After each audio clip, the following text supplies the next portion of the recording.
Alô, comunidade! Depois de um feriado que eu espero que vocês tenham aproveitado bem, a gente retoma aqui as transmissões do ICL Urgente com as principais notícias do Brasil e do mundo. Dia 22 de abril de 2025, chegamos sempre ao vivo às 5 da tarde com informação, análise a quente, o pedido para que você deixe o like na nossa transmissão. E se ainda não é inscrito, se inscreva no canal ICL Notícias. Faça isso para nos ajudar aqui a transmissão cada vez atinge mais gente, né? Quanto mais inscritos, quanto mais likes, mais gente assistindo. Sempre com a gente na atualização das informações. Laura Couto, boa tarde, Laura. Boa tarde, Rodrigo. Boa tarde para você, nosso espectador que está nos assistindo pelos nossos canais do YouTube e também pelos nossos canais parceiros. Aproveita aqui, vou reforçar o pedido do Rodrigo. Deixa seu like, se inscreve no nosso canal e também comenta de onde você está assistindo o ICL Urgente. Vamos lá, Rodrigo. Vamos lá. Boa tarde para você que mora nesse país e resolveu aplicar o princípio da reciprocidade. A reciprocidade nada mais é do que o Brasil age com outros entes, né, nacionais, com outros países, da mesma forma como é tratado. Os Estados Unidos resolveram caçar a credencial de um delegado brasileiro que atuava lá nos Estados Unidos de forma legal e ajudou a localizar o Ramagem e ajudou também na prisão, que durou só 2 dias, né, do Alexandre Ramagem lá nos Estados Unidos. O governo Trump foi lá e resolveu caçar a credencial desse policial. Hoje, o Brasil acaba de anunciar, também está caçando a credencial de um delegado dos Estados Unidos que atua aqui. É reciprocidade.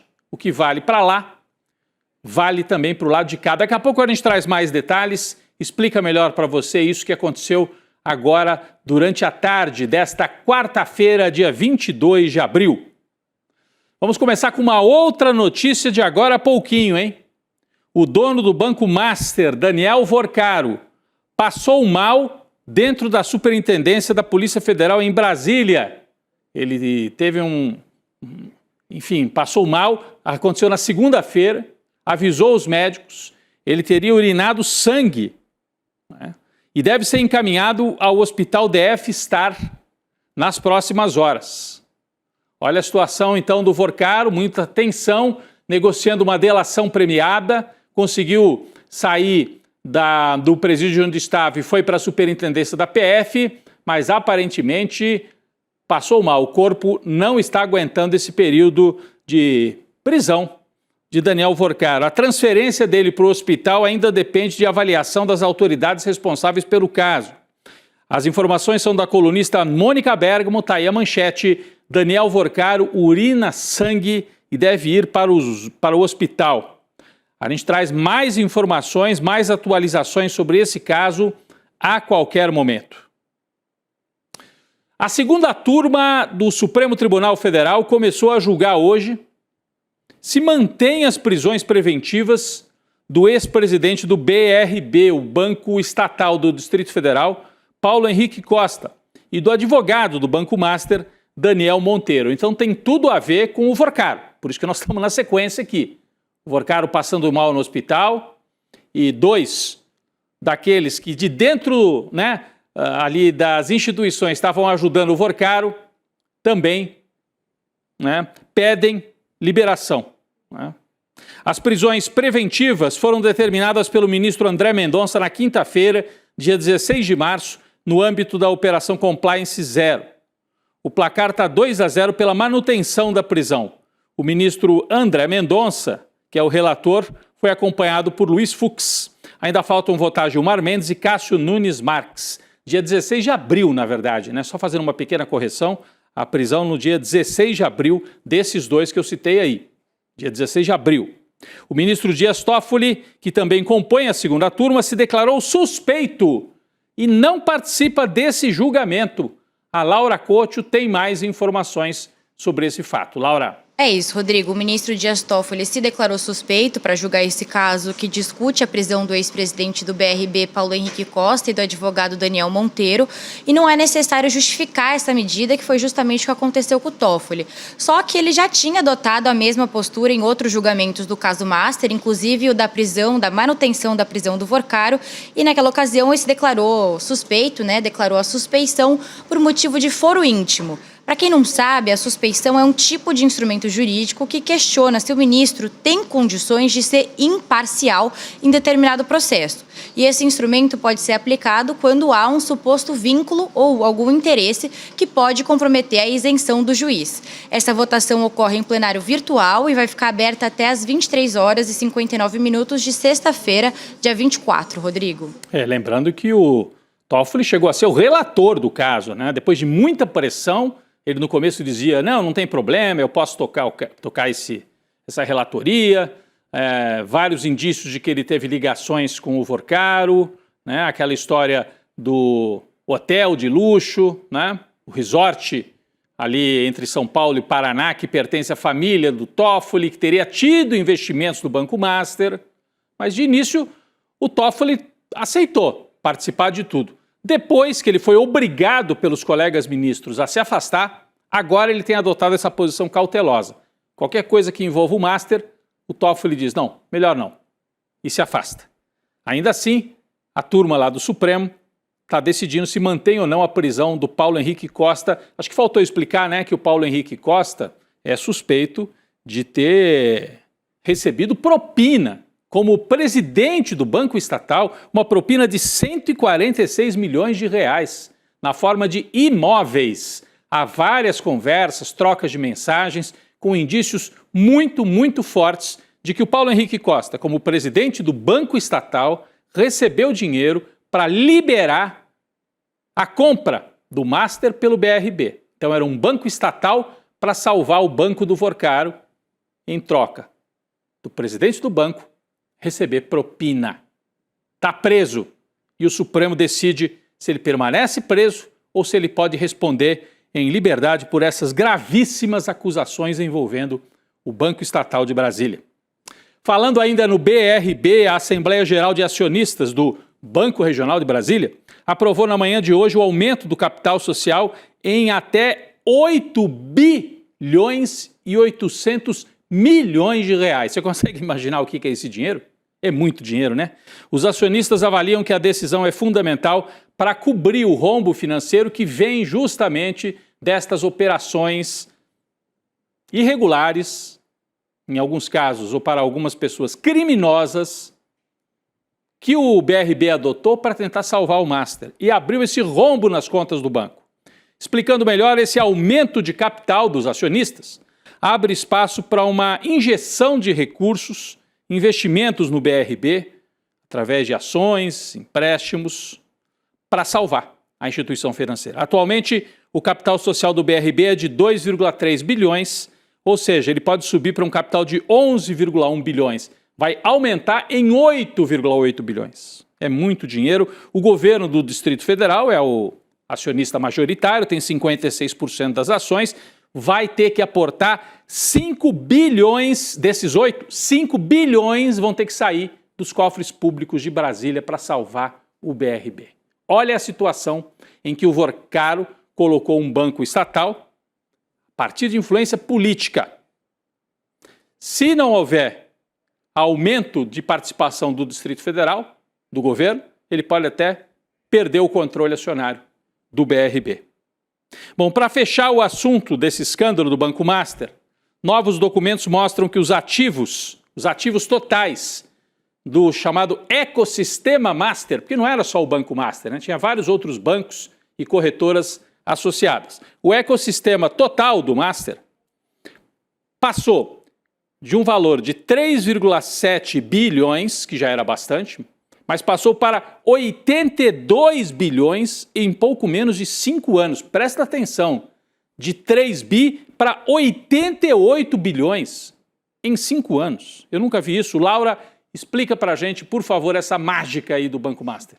Rodrigo, olha só, gente, presta atenção nesses números que eu vou falar agora. Quando o banqueiro Daniel Vorcaro assumiu o controle do então Banco Máxima, em outubro de 2019, esta instituição financeira registrou um prejuízo de 13 milhões de reais e ocupava a posição de número 1.365 no ranking das instituições financeiras brasileiras em volume de ativos. Acontece que dessa data até o fim de 2024, ou seja, menos de 5 anos, o banco cresceu 2.122%, tudo graças às carteiras podres vendidas pelo Vorcaro. E da posição de 1.365, o conglomerado do Banco Master avançou para o 23º lugar no ranking de bancos em 2024. E como conglomerado, eu estou falando das seguintes instituições financeiras, Rodrigo: o Banco Master, o Will Bank, o Banco Master de Investimento, o Banco Voiter, o Banco Let's Bank, o Banco Master Múltiplo, o Master Corretora de Câmbio e a distribuidora Intercap de títulos e valores imobiliários, Rodrigo. Todas essas informações que eu citei foram reveladas pelo portal G1. Ou seja, subiu, eu estava fazendo a conta aqui, 1.342 posições, né? Quando o Vorcaro assume lá o banco, como disse a Laura, estava lá para trás, era o número 1.365 no ranking das instituições. Tem lá Itaú, Bradesco, BTG, Banco do Brasil, Caixa Econômica, estava lá para baixo. Depois de 5 anos, ele pulou para a 23ª posição. É muito rápido para um banco que não tem agências, você mal vê, né? A gente não via nas ruas, mas estava rodando muito na internet e no mercado financeiro como um todo, né? Então, esse crescimento só foi possível, repito, com apoio político. E esse apoio político é governador do Distrito Federal Ibanez, governador Cláudio Castro do Rio de Janeiro. Os dois renunciaram ao cargo, né? No caso do Ibanez, botou o Banco Estatal BRB para ajudar, e no caso do Cláudio Castro, comprou títulos do Master através da Rio Previdência, ferrando com os funcionários públicos do Rio de Janeiro, né? E contatos também no Banco Central. Roberto Campos Neto. Sem Roberto Campos Neto, não existiria esse escândalo, porque foi debaixo dos olhos do Campos Neto que esse banco cresceu dessa maneira, suspeitíssima, para dizer o mínimo, né? Bom, enquanto tudo isso acontece, parece que a CPI do Banco Master vai terminar antes de começar, né? Com a proximidade das eleições, o foco do Congresso Nacional não é mais CPI, mas sim fazer articulações, né? Cada bancada, cada liderança, buscando as articulações nos seus estados. A avaliação entre parlamentares é de que o pleito de outubro é a agenda prioritária a partir de agora. Além disso, o ministro Cássio Nunes Marques foi o sorteado para decidir se o STF deveria obrigar o Congresso a abrir uma CPI sobre o Master. Esse pedido foi feito por senadores da oposição. Sabe como é que é? Está demorando para abrir, vai no Supremo para obrigar a abrir a CPI. Acontece que o Nunes Marques não parece ser propriamente um simpatizante da ideia de investigar o Banco Master. Primeiro, porque já foram divulgadas notícias de que uma consultoria tributária ligada ao filho do Nunes Marques recebeu 6 milhões de reais do Master. Então é mais um ministro enrolado com o Banco Master. Em segundo lugar, porque Nunes Marques agora quer se concentrar na tarefa importante de dirigir o TSE, o Tribunal Superior Eleitoral. Acho que não quer saber de se enfiar em confusão nesse caso do Master. A Polícia Federal vai seguir investigando e a delação do Vorcaro deve ser apresentada no mês de maio. O Vorcaro, que como a gente disse aqui no começo do programa, passou mal, urinou sangue e pode parar no hospital a qualquer momento. Bom, uma notícia de agora, hein, gente? A Comissão de Constituição e Justiça da Câmara acaba de aprovar a constitucionalidade da proposta de emenda à Constituição para acabar com a escala 6x1. É o primeiro passo. Proposta apresentada, foi para a Comissão de Constituição e Justiça e eles dizem, é constitucional, pode continuar tramitando. A PEC, que está lá sendo analisada e que passou agora há pouquinho pela Comissão de Constituição e Justiça, reúne 2 textos. Um de autoria do deputado Reginaldo Lopes, do PT de Minas, e outro de autoria da Érica Hilton, deputada do PSOL de São Paulo. A PEC agora segue para uma comissão especial para ser analisada no mérito, os detalhes. Como é que você acaba com a escala 6x1, vai ter compensação para pequeno empresário, não vai? Como é que isso tudo vai funcionar? Essa proposta tramita paralelamente ao projeto do presidente Lula, que foi protocolado em regime de urgência na Câmara dos Deputados. O Lula estava achando que essa PEC poderia não andar, aí mandou encaminhar uma outra proposta em regime de urgência. Aqui andar primeiro vai ser aprovada e a gente espera que isso aconteça nos próximos meses. O objetivo do presidente da Câmara, Hugo Motta, é aprovar o texto no plenário da Câmara até o dia 1º de maio, Dia do Trabalhador, como uma bandeira assim, né, com bastante simbolismo para o Dia do Trabalhador. Mudou de novo, hein? Ainda na agenda do Congresso Nacional. O que mudou? Mudou a data para a sabatina de Jorge Messias. Você sabe que Jorge Messias é o nome indicado pelo presidente Lula para ocupar a vaga que está aberta no Supremo Tribunal Federal. Desde o ano passado, o nome dele foi apresentado. Atualmente, ele é AGU, advogado-geral da União, é jurista, advogado. Foi apresentado pelo Lula para ocupar a vaga do Luiz Roberto Barroso, que se aposentou antes da hora, até, né? Pediu para se aposentar antes da hora. A oitiva, né, sabatina, melhor dizendo, de Jorge Messias, vai acontecer no dia 29 de abril, na próxima quarta-feira.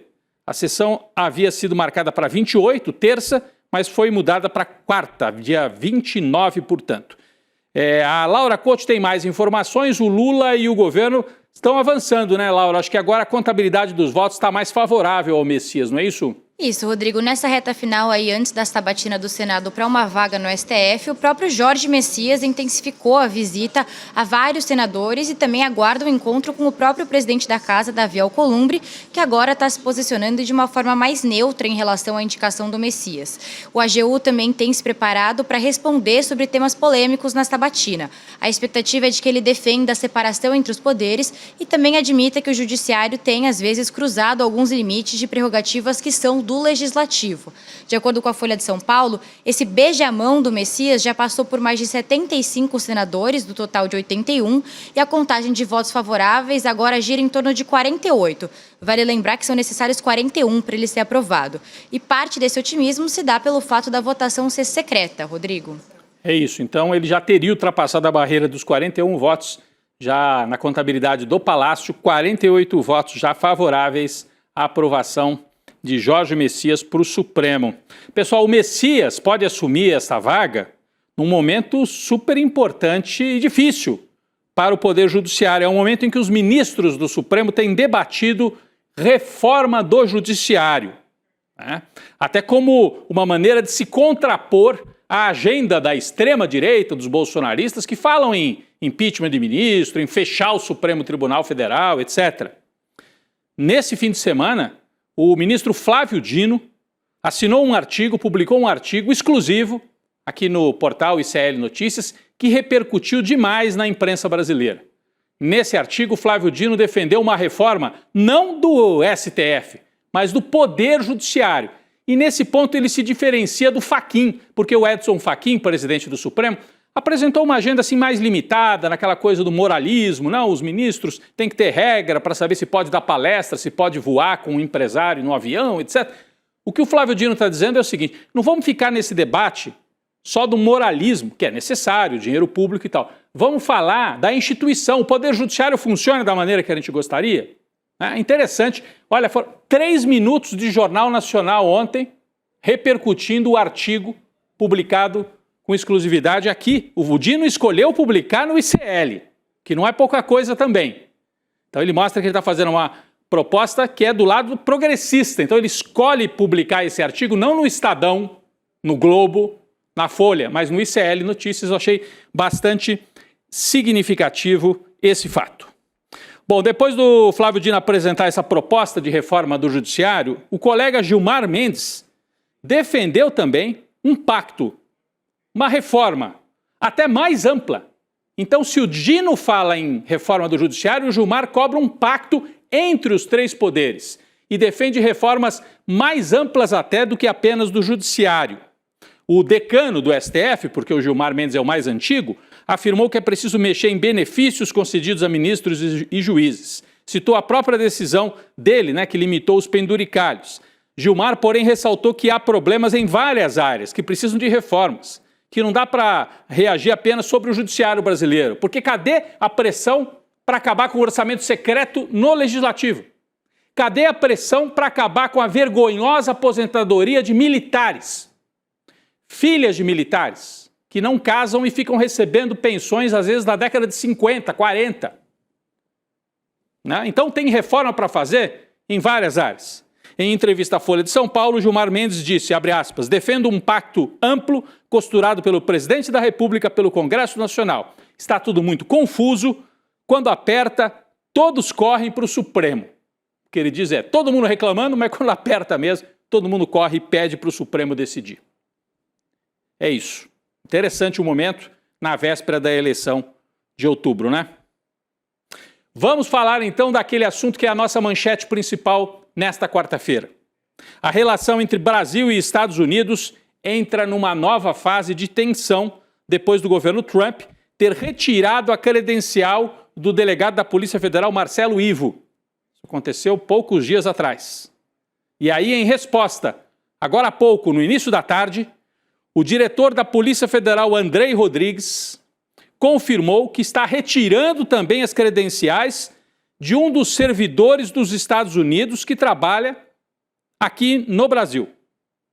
Isso não implica expulsão do cidadão norte-americano aqui do país, mas retirar credenciais. Ele não pode trabalhar mais oficialmente junto à Polícia Federal. É o chamado princípio da reciprocidade. O Brasil levou, né, uma anulação de credencial lá por parte dos Estados Unidos, devolve na mesma moeda por aqui. A Laura tem mais detalhes sobre esse fato de agora à tarde. Rodrigo, justamente isso. Essa medida foi adotada pela PF em resposta à decisão das autoridades norte-americanas de cancelar a credencial do delegado brasileiro Marcelo Ivo. O Andrei Rodrigues, inclusive, determinou a volta do Ivo para o Brasil. E vale lembrar também, Rodrigo, que em entrevista à imprensa durante a viagem na Europa, o presidente Lula se manifestou sobre esse caso e também chegou a citar a possibilidade de adotar o princípio da reciprocidade. O Lula não deu detalhes sobre como seria esse ato contra os Estados Unidos e disse que o tema está sendo discutido internamente. Além disso, a representante dos Estados Unidos, Kimberly Kelly, foi convocada a dar explicações para o governo brasileiro sobre essa decisão da Casa Branca de soltar o Ramagem. Ela se reuniu com o Cristiano Figueroa, que é o atual diretor do Departamento da América do Norte do Itamaraty. O encontro durou cerca de 1 hora, Rodrigo.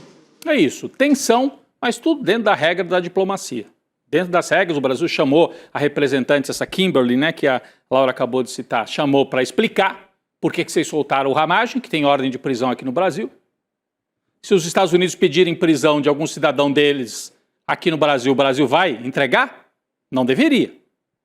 Porque eles estão mantendo um criminoso condenado, um bandido condenado como o Ramagem, livre, leve e solto lá nos Estados Unidos. Então chamou para prestar esclarecimentos e caçou a credencial do policial lá dos Estados Unidos que estava atuando em Brasília, né? Junto à embaixada, junto às autoridades brasileiras. Tudo isso faz parte desse contexto do bolsonarismo alinhado com o governo Trump. Bom, mais uma passagem pelo hospital prevista na agenda, hein? Estou falando do ex-presidente e atual presidiário Jair Bolsonaro, que apresentou ao STF pedido de autorização agora para realizar cirurgia no ombro direito. O homem que gosta de ir no médico. Segundo os advogados, Bolsonaro apresenta dor persistente e limitação funcional no ombro, mesmo após tratamento com fisioterapia e medicamentos. E olha ele aí, na época em que dizia ter histórico de atleta. Cadê o histórico de atleta? Laudos médicos encaminhados ao STF apontam que o quadro é decorrente de uma lesão traumática. Será que foi aquela vez que ele caiu da cama na papudinha? Será que foi isso? O procedimento está previsto para os dias 24 e 25 de abril e o procedimento foi indicado por um médico especialista. A Laura tem mais detalhes sobre mais uma internação do Bolsonaro, é isso? É isso, Rodrigo. Os advogados do Bolsonaro também pedem que a autorização inclua todas as etapas do tratamento, como atos preparatórios, pré-operatório, internação, realização da cirurgia, claro, o pós-operatório e também a reabilitação. A defesa solicita ainda que o pedido seja analisado com urgência. Na sexta-feira, os advogados do ex-presidente informaram que o Bolsonaro tinha melhorado e que estava apto para realizar a cirurgia. O Bolsonaro, vale lembrar, ele está cumprindo prisão domiciliar temporária desde o dia 27 de março e esse benefício com prazo inicial de 90 dias foi concedido pelo ministro Alexandre de Moraes, que é o relator do caso. Vamos ver se concede agora autorização para esta cirurgia. Bom, mais uma batata do Eduardo Bolsonaro assando no Supremo Tribunal Federal. O ministro Flávio Dino acompanhou o voto do relator Alexandre de Moraes pela condenação do 03, do Bolsonaro, a 1 ano de detenção em regime inicial aberto, por ter difamado a deputada Tabata Amaral do PSB de São Paulo. O caso está sendo analisado pelo plenário virtual desde a última sexta-feira. Com o voto do Dino, o placar está em 3-0 pela condenação. Carmen Lúcia também já acompanhou o Moraes. Então temos Carmen Lúcia, Alexandre de Moraes e agora o Flávio Dino. O ministro relator, que é o Moraes, afirmou que o crime ficou sim configurado quando o filho do ex-presidente fez publicações sobre o projeto de lei elaborado pela Tabata Amaral, prevendo a distribuição de absorventes em espaços públicos, um projeto importante para as mulheres, claro. No voto, Moraes apontou que, de forma livre e consciente, Eduardo Bolsonaro imputou a Tabata fato ofensivo à sua reputação, por enquanto, condenação para ele. Está abrindo a fila aí de possíveis outras condenações que virão ao Eduardo Bolsonaro. Ainda sobre o clã, liderado pelo Jair Presidiário, uma ala no entorno do senador Flávio Bolsonaro passou a defender o nome de uma vereadora de Fortaleza para compor a chapa presidencial, como vice de Flávio Bolsonaro. O nome em questão é o de Priscila Costa, do PL do Ceará, vereadora lá em Fortaleza. Ela tem 38 anos, é vice-presidente do PL Mulher, foi a vereadora mais votada em todo o Nordeste nas últimas eleições.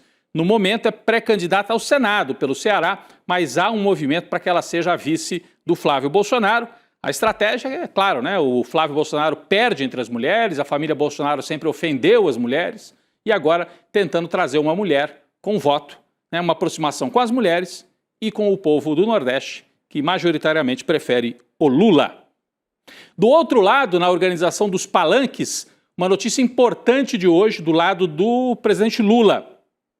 O PSOL confirmou que fará parte da Frente Democrática, formada por 6 partidos, para apoiar Juliana Brizola como candidata a governadora no Rio Grande do Sul. Está aí a Frente Democrática. Só para quem não acompanha tanto, o pessoal do Rio Grande do Sul sabe, mas Juliana Brizola, que é neta de Leonel Brizola, do PDT, é a candidata a governadora. O vice é o Edgar Preto, do PT. Ele abriu mão da candidatura para ser o vice da Juliana, que tem mais chances, segundo as pesquisas. E os 2 candidatos ao Senado, Manuela Dávila, do próprio PSOL, e Paulo Pimenta, do PT, compondo esta chapa de unidade das esquerdas para tentar derrotar a direita no Rio Grande do Sul, um movimento importante. O PSOL tinha dito que não sabia porque a Juliana Brizola, veja bem, o PDT não é bem um partido de esquerda, mas aceitou. Apoio crítico, disse o PSOL. Apoio crítico, mas apoio. E a Manuela Dávila estará na chapa. É um nome super importante. Pessoal, a Promotoria Criminal de Osasco determinou hoje a instauração de inquérito policial para investigar o apresentador Ratinho, Carlos Roberto Massa. A investigação mira possível prática de transfobia praticada por ele contra a deputada Érica Hilton, do PSOL de São Paulo. Laura Couto tem outras informações. Rodrigo, esse caso tem origem nas declarações feitas pelo apresentador no dia 11 de março, durante o programa dele no SBT, sobre a eleição da Érica Hilton para a presidência da Comissão de Defesa dos Direitos das Mulheres na Câmara dos Deputados. Na ocasião, o Ratinho passou a questionar a legitimidade da parlamentar para ocupar o cargo e afirmou que a Érica Hilton, abre aspas, não é mulher, ela é trans. O apresentador também defendeu que a comissão deveria ser presidida por uma mulher de verdade, o que quer que isso signifique, e sustentou que a condição de mulher estaria vinculada a critérios biológicos. Ele afirmou que mulher, para ser mulher, tem que ter útero e tem que menstruar, Rodrigo. Eu olho para esse cara e falo, isso é um homem? É um homem de verdade, já que ele gosta de usar esse critério? Isso aí é um homem? Ratinho? Bom, o meu advogado não permite dizer mais do que isso. O governo dos Estados Unidos emitiu agora há pouco um alerta para que cidadãos norte-americanos deixem o Irã. Em uma publicação na rede social X, a página de assuntos consulares do Departamento de Estado norte-americano afirmou que o espaço aéreo do Irã foi reaberto parcialmente e assim os americanos, norte-americanos, que ainda estejam por lá, devem consultar as companhias aéreas para obter informações sobre voos para deixar o Irã. Está aí a publicação a partir de 21 de abril, o espaço foi parcialmente reaberto, o espaço aéreo, né? Os americanos que procuram partir do Irã podem também sair por terra para a Armênia, Azerbaijão, Turquia e Turcomenistão. Enquanto isso, a Guarda Revolucionária do Irã informou que 2 embarcações foram apreendidas no Estreito de Hormuz e transferidas para águas iranianas. Segundo as autoridades de Teherã, os navios operavam sem a devida autorização, violando repetidamente as normas e manipulando sistemas de navegação. Antes do início da guerra, em 28 de fevereiro, a região movimentava cerca de 1/5, quer dizer, de cada 10 barris de petróleo que o mundo consome, 2 passam por ali. E é prioridade para a economia do mundo inteiro que essa rota volte à normalidade. A Laura Couto, mais uma vez, esteve com a gente aqui. Agradeço a participação. Boa tarde, Laura. Obrigada, Rodrigo. Até amanhã. Até amanhã. O N2 vem aí. Eu deixo aqui um último aviso para você assinar nossa newsletter. Você sabe que o ICL tem uma newsletter? Assim você recebe sempre as notícias fresquinhas. Como é que você acessa? Você assina em icl.com.br/news. Assine a newsletter do ICL Notícias, uma seleção especial dos principais conteúdos do nosso portal, com a curadoria dos nossos colunistas e jornalistas. Tá feito o convite, vem aí o N2 com a Gabi Varela, o Chico Sá e toda a nossa equipe. E o ICL Urgente volta amanhã. Valeu! O ICL completou 5 anos levando informação de qualidade, reflexão e conhecimento que transformam vidas. E essa história não é feita sozinha. Ela é construída junto com nossos parceiros de todo o Brasil. Cultural FM 2 de ICL. Com você, onde você estiver.